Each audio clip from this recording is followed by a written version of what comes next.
Well, welcome to Tactics 2. If you're watching this video, you are a budding apologist. What do we mean by that? Apologetics is the practice of teaching the gospel and defending the gospel.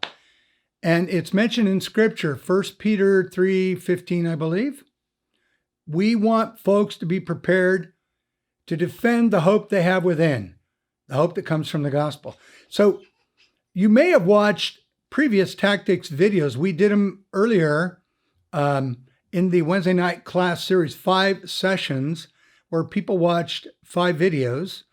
All the videos that were made, we took from the curriculum of Greg Kokel and his work called Tactics.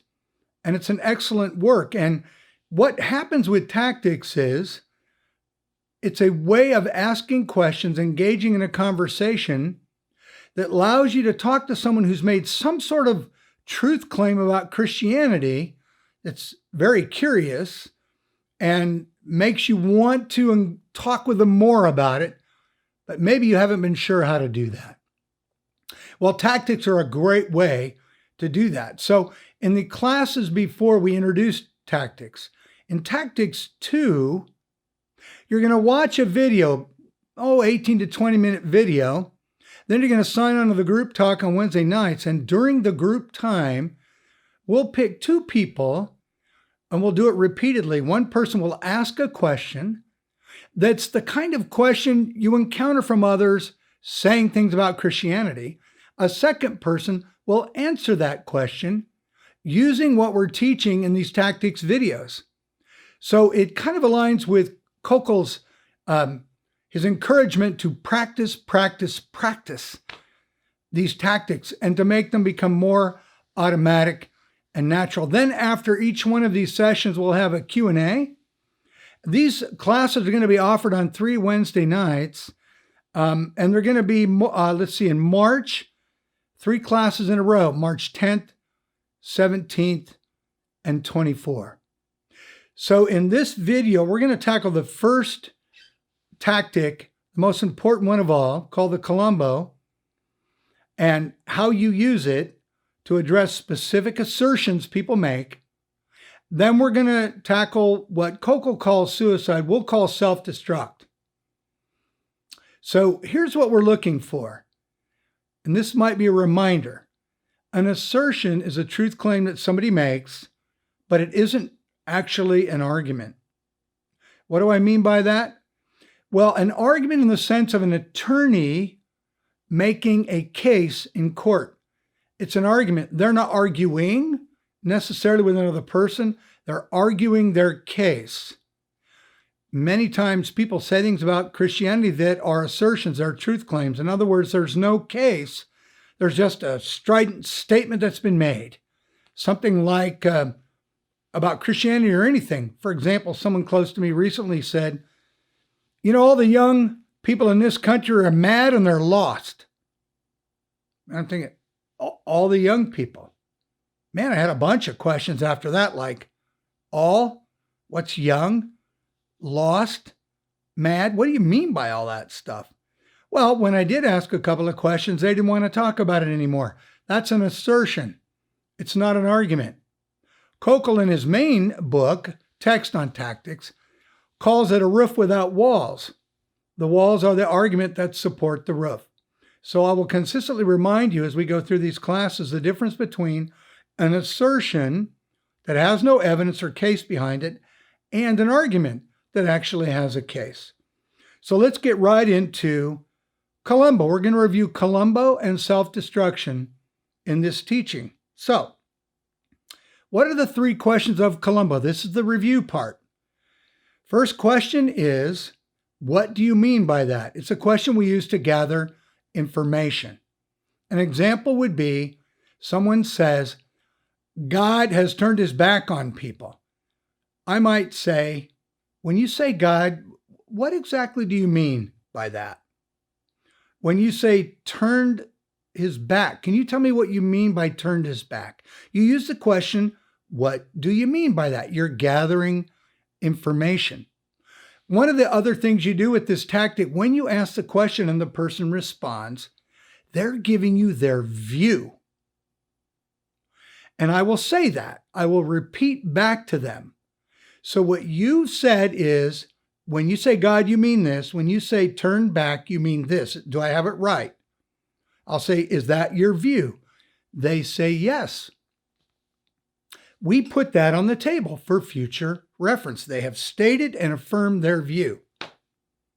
Next question we will ask is, how did you come to that conclusion? Or it might be, how did you come to that insight? What journey did you take to get to that opinion or that point of view? But you get the picture. You want to know the process they use to come to that assertion. The idea is, in the third element of Columbo, is we want to lead this person to some important insight by gathering this information. Let's walk through some examples. And these will be things that we'll practice later in our group time. What if someone says all religions are basically the same? I might say, really? What religions? Did you mean every single one? Did you mean just the ones you know about or certain ones? And I might say, in what way are they all the same? What do you mean by the same? Now, their response is going to tell me at least a couple of things. Number one, if they do answer with some sort of argument, some facts, some evidence they're giving, now I know we have an argument. But if they answer with yet another assertion, I know that they don't. But regardless, I'll repeat back to them. So you're saying this and this and this. Is that your view? Yes. Then I might say, so if this is your view, can I ask you another question? Could you share with me how you got to this point? Now remember, the Columbo tactic is based on the old TV character, Lieutenant Columbo, in a show in the 70s. And I watched it. I really liked it. You can find him online. You can find him on YouTube. But he would play this unkempt, disheveled, bumbling detective that didn't know where he put his pencil and would immediately reduce the defenses of anybody he's, investigating or questioning, and would act like he was all done and would compliment him. You seem like a smart person. I guess you've given me what I need. And right before he leaves the room, he says, I got something nagging me. Do you mind if I ask you another question? I'm sorry to trouble you. But what you learn within minutes in watching the show is this is a brilliant tactic that he uses to disarm people and use questions to bring out truth. So here we are with all religions are basically the same. And I gave you some of the questions that you can use in using the Columbo tactic. Let's take another assertion.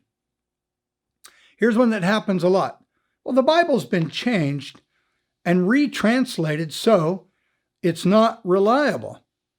I might ask, well, how do you know that? Do you mind if I ask you a question? How do you know that? And when you mean changed, what changes are you referring to? Do you mind telling me? And reliable, in what way are you thinking it's not reliable? And then if they answer, I'll say also, and how did you come to those conclusions? That seems pretty important. I'm just curious. I'd like to know your view. So you see, that's a way to address that question there. How about this one? There's no proof that God exists. Well, I might say things like this. When you say God, do you mind me asking, what exactly do you mean when you say God? And I might say this too. So in your thinking, what kind of proof would there need to be for you to believe that God exists? I'm just curious. Can you help me out with this? And you're getting their view. And once they share, if they do, and they don't just leave the conversation, then you can say, how'd you come to that? Now, with that second question in Columbo, here's the thing you're getting to. Some people haven't done any work at all to get to their opinion. They just grabbed it somewhere, at home, online, from a friend, from a TV show, from a newspaper, from a YouTube channel, from the internet. They just grabbed it. You want to know that. You want to know.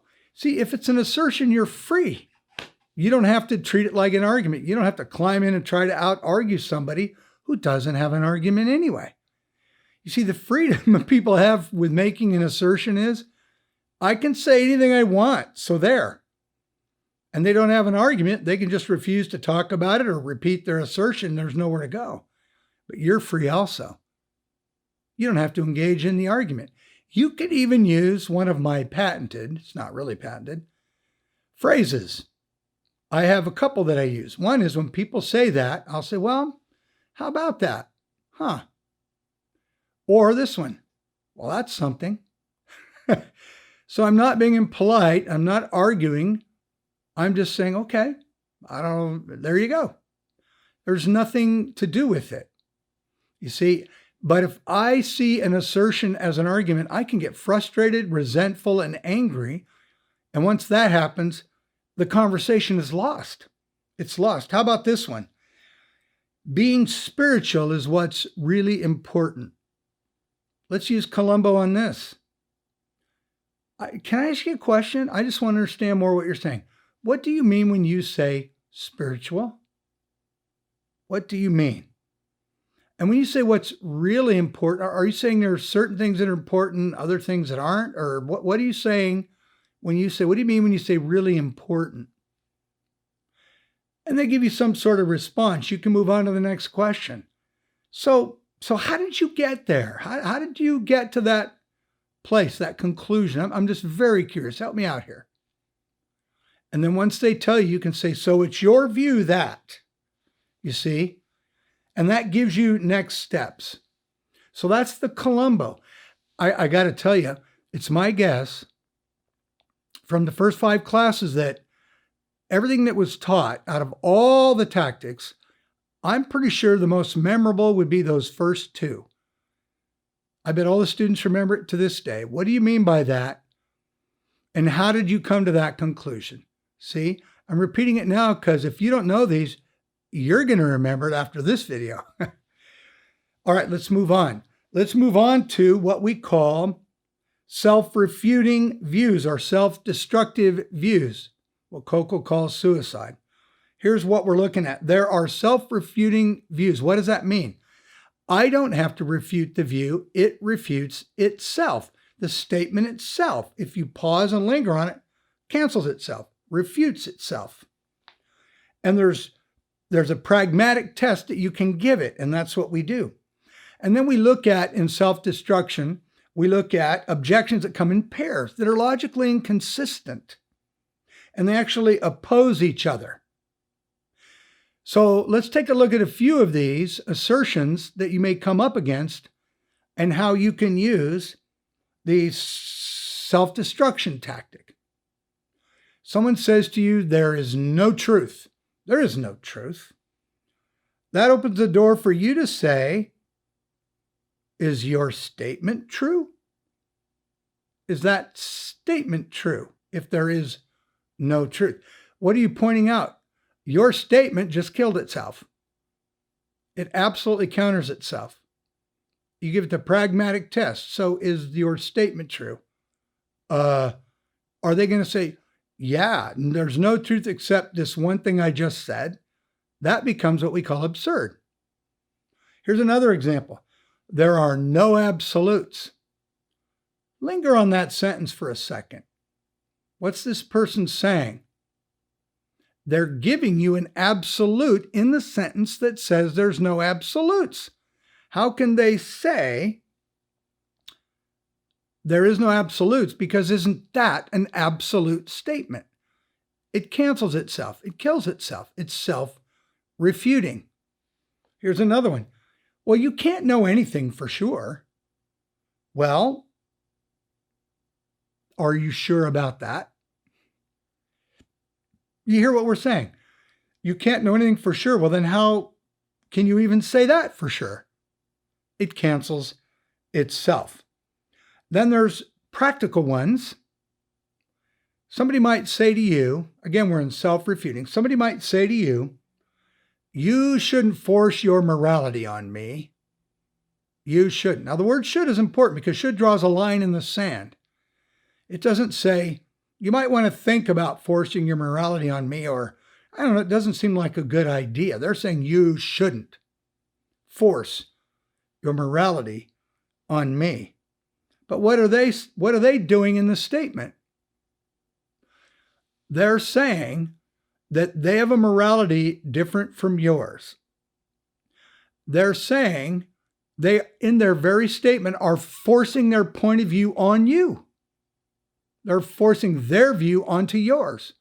You shouldn't force your morality on me. Isn't that a moral forcing in the very statement? They're saying you shouldn't do it. That's a forceful requirement. They've canceled their own sentence. You're doing the very thing you tell me I shouldn't do. And how about this one? This one may come up a lot with people. It really might. This one is, it's wrong to try and change other people's religious views. Oh my goodness. I've heard it at family reunions. I hear it among friends and all the different spheres of life I interact with and in. I've heard this. It's wrong to try and change other people's religious views. Well, you're trying to change my religious view by your statement. You've just canceled yourself. You're trying to change mine while saying it's wrong to change people's religious views. You're pointing out the absurdity. It's self-refuting. What about a sentence that has 2 points in it? It's called sibling rivalry. Sibling rivalry is another way that self-refuting happens. Here's a statement you may come against. This is one of the most common questions that gets presented to us. In fact, we're going to tackle this topic later this year in small groups with a series on best answers to 10 questions people ask about Christianity or skeptics ask, using some great apologist work. But let's go back to the question, how can God exist when there's so much evil in the world? So there's 2 parts to that. How can God exist? Qualifier. Maybe he can't because there's so much evil in the world. I would ask this one. I'd start from the back of the sentence. Tell me what you mean by evil. What do you mean by evil? So if someone says, well, I just know what evil is, I'd say, okay, tell me how you've decided what evil is. Or what if they say, well, it's the law? I would say, well, has the law over time ever allowed evil to happen until that law was changed? Are there laws that do harm? Would you call those evil? Here's what I'm trying to get to. In order to know that something's evil, there needs to be some objective moral standard that is referred to. A Christian refers to Scripture. God tells us in His holy word many things, certain things are evil. Jesus shares it in the New Testament in Galatians chapter 5. He shares it in Mark chapter 7. Paul shares it in Romans. It's all through Scripture. We are not confused as believers about what evil is. But if someone doesn't follow Scripture, then I want to know, what are they following? Now, if this person would say, well, I follow the code of this religion, I'd say, okay, so it's your view that that religion tells you what is evil. But again, the first part of their sentence, they're questioning whether God exists. So the religion, they might state, might preclude the existence of God also. But what if they say, some people actually do this, I just know. I'll say, so you just know within you what is evil. What we get from that is, if someone says that, I know the difference between good and evil, I don't have to read the Bible or anything else. What they're describing is a relativistic approach. In other words, my own decisions about good and evil are what I think they're relative to me. Here's the danger with that. What if one person with that stance lived next door to another person with that stance? Then what's moral to one won't be moral to the other. And if they really believe in what they're saying, They also won't have the remorse or guilty conscience over doing whatever it is they want to do. So someone says, well, I like your new television. Yeah, thanks. I like it too. But your moral code, this is an exaggeration, okay? Hang with me here. But your moral code says, well, I'm stronger than them and bigger than that. I know they leave their back door unlocked. I'm going to take their TV because I want it. If they said that's wrong, you could say, on what basis? I have my own code. I establish what I think I get to do. All they could say is, well, my code's different from yours. Too late. So just what I presented kind of shows you the absurdity of the notion, doesn't it really? That someone can have their own moral code and they decide day in and day out what's good and evil. I tried to highlight the absurdity of it because most people, if you drew out this scenario for him, even moral relativists would say, well, I mean, come on, I know that's wrong. They really don't believe they're a moral relativist. They really do directly or indirectly reference an objective moral code when they talk about what's evil and what's not. So let's generalize it to the larger population. What if somebody said, childhood marriage, forced childhood marriage before the age of 14 is just wrong? Well, I think in America, most people probably say that. Oh yeah, I got a 12-year-old. I wouldn't want her to be married. She's a kid. But what if there's a whole country that thinks it's fine? On what basis do you say it's wrong that has any meaning to them? They would say you're wrong and stay out of our business. But we as Christians have a moral code that we refer to. Our Father has told us what good, bad, right, and wrong is. He's told us what he wants from us. He's told us how to be, how to treat each other. He's given us the 10 Commandments. We have an objective moral code. And I would suggest that most people follow that code, even if they deny following that code. So when someone makes a statement about, I don't need the Bible or anything else to tell me what's right and wrong, you can ask them questions that take that for a test drive, and you can take the roof right off of it. Thanks so much for viewing the teaching online. Please join us for a time of discussion beginning at 6:30 p.m. To join, please visit our Wednesday night at Shoreline online page on our website and click Join Discussion for the Tactics class. We look forward to spending more time with you in deeper reflection and discussion. See you there.